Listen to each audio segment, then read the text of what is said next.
Can you imagine the ultimate betrayal? One moment, I thought my wife and I were finally patching things up, building a bridge after months of tension.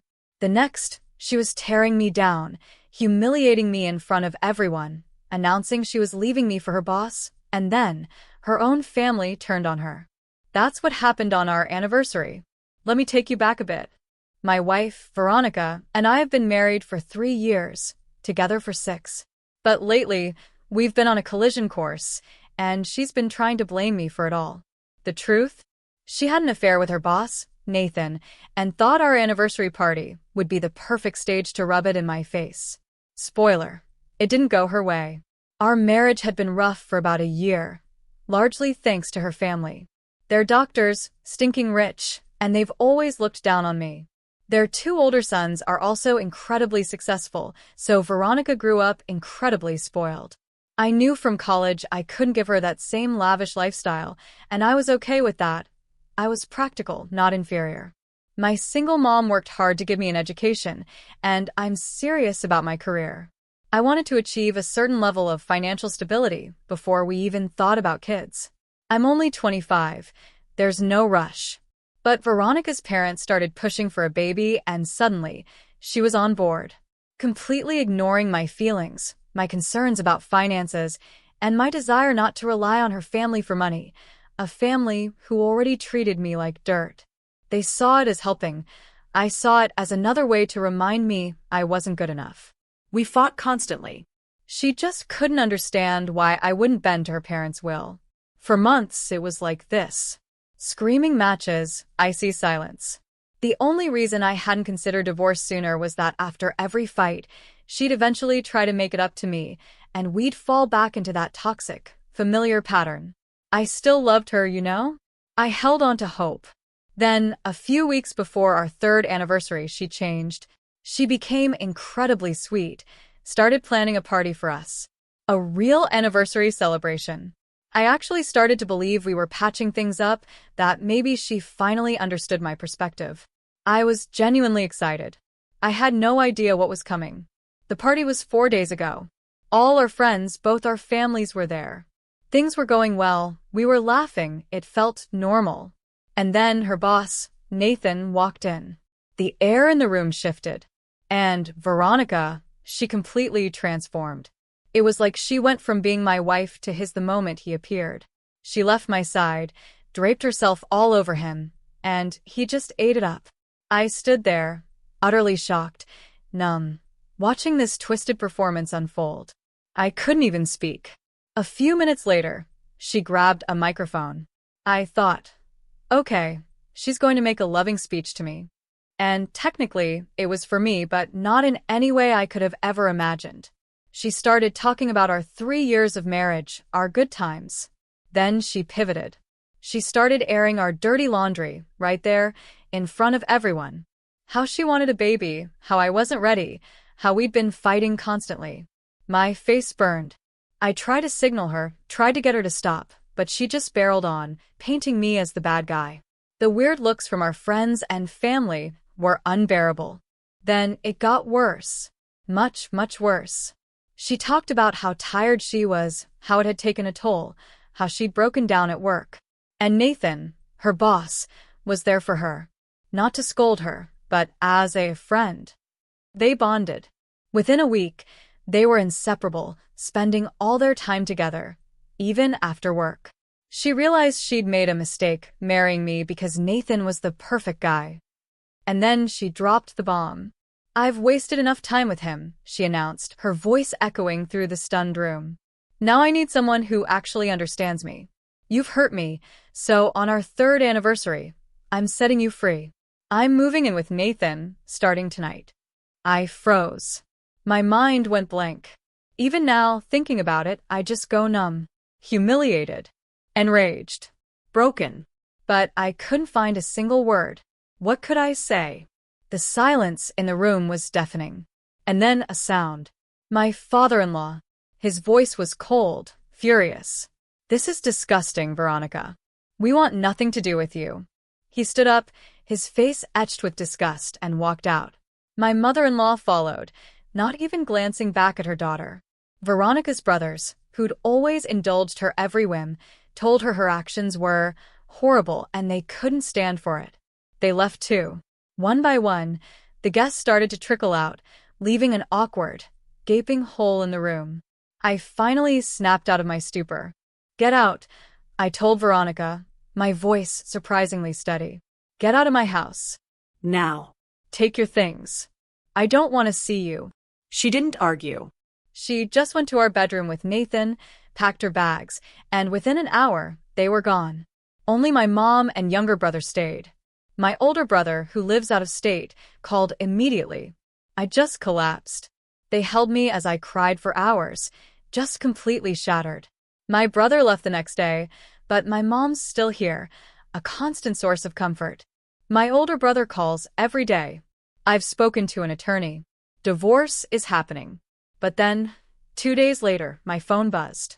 It was Veronica, begging me, telling me she'd made a huge mistake, that she'd only done it to hurt me, to get my attention, to make me jealous.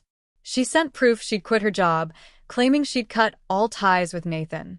She said it was strictly emotional with him, but honestly, how could I trust her? She wanted marriage counseling, a second chance, said we owed it to ourselves because of our long history. She blamed my emotional distance and my strained relationship with her family for her actions.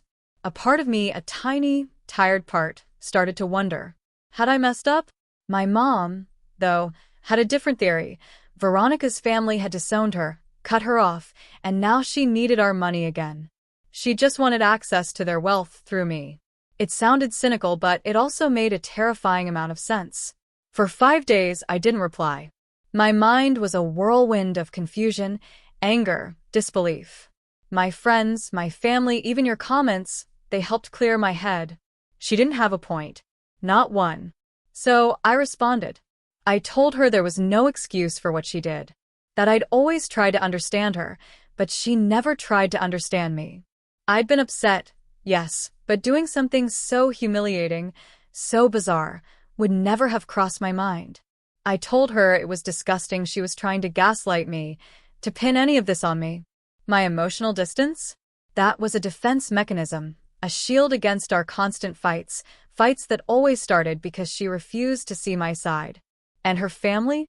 I told her that their outrage wasn't about defending me, but about her ruining their precious family reputation. They'd never accepted me, never wanted me. They meddled, they manipulated her, and she, their spoiled princess, always did their bidding. My mom's theory, I told her, was probably right. She always did what they wanted for their approval and their money. I didn't want any part of it anymore. I ended that message by telling her I'd filed for divorce yesterday. She'd be served soon. I wanted an equal split of our assets, nothing more, no alimony. I hit send. It felt like a weight had lifted. She didn't reply immediately. Instead, she showed up at my house the next morning, ringing the doorbell furiously. I told her to leave, that I was going to work, no drama. But she insisted, saying she'd paid her share of the rent. And she was right. So I let her in. The moment she stepped inside, she started screaming. How horrible my message was, how she couldn't believe I thought those things. But I stood my ground. "You said a lot of things on our anniversary," I told her, my voice calm but firm. "I guess we're finally being honest with each other." She cursed me, brought up quitting her job, how serious she was about fixing things. I just stood there, letting her yell until she ran out of breath. When she finally fell silent, I spoke, clearly, slowly. "I loved you for a very long time, Veronica. And because I loved you, I put up with a lot. Not just your family, but you. We've always been different, and I always hoped you'd grow out of some of your childish ways from college. That flirting with other guys, trying to make me jealous, being clingy with other men at parties just to annoy me. It was cute when we were teenagers, but it became embarrassing. I guess I just didn't realize it would escalate to this. What happened with Nathan, it was just an exaggerated version of what you've always done." I took a deep breath. "You've always been spoiled, entitled, manipulative. You always did whatever it took to get your way. And I bent over backwards for you. I always tried to be the guy you wanted because I knew I couldn't give you the life your parents did. But you? You never thought it was important to change for me. For us. The words felt liberating, painful, real. I'd been in denial for so long, but this whole nightmare had ripped the blinders off. I can't ignore it anymore, I told her, my voice unwavering. I have to respect myself. I have to leave. She just stared at me, silent, then said I was making a huge mistake, that I'd regret losing her. I highly doubt that, I said.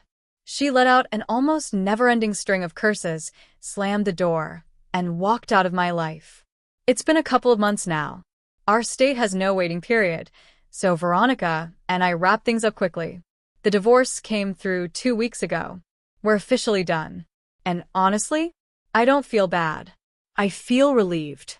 Free. It's a weight off my chest I didn't even realize I was carrying. After that last conversation, she blocked me everywhere. She tried to demand alimony, claiming we lived off her parents' money, and now that they'd cut her off, I was leaving her high and dry. She tried to make me out to be a gold digger. I told her my lawyer, and I would come for her if she didn't get honest. She backed down. She must not have wanted to upset her parents even more. Nothing else major happened. We went our separate ways. I've heard through friends that Veronica is struggling. Her parents are still refusing to fund her, and she's living with a friend, scrambling. Me? I threw myself into my job. I needed the distraction. And it's actually going incredibly well. I'm about to get a big promotion. My life is finally turning around, and I'm so grateful. What would you have done in my shoes? Have you ever felt like you were living a different life with someone than they were living with you? Tell me what you think. I really want to know.